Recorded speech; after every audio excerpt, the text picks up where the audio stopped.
చిన్నపిల్లలు పెద్దవారు ఇంటిలో నుంచి బయటికి వెళితే వారు వచ్చేదాకా గొడవ చేయకుండా ఇంట్లో ఉన్న వివిధ రకాల బొమ్మలతో ఆడుకుంటూ ఉంటారు.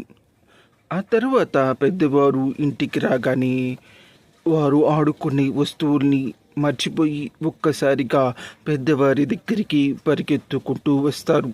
అదేవిధంగా భగవంతుడి యొక్క దర్శనం కనుక మానవుడికి లభిస్తే ఇక విషయ సుఖాల గురించి అన్నిటి గురించి తెచ్చించి దేవుడి చెంత దగ్గరికి పరిగెత్తుతూ ఉంటాడు అని స్వామి రామకృష్ణ పరమహంస గారు తాము రాసిన శ్రీరామకృష్ణ బోధామృతంలో తెలియచేస్తున్నారు.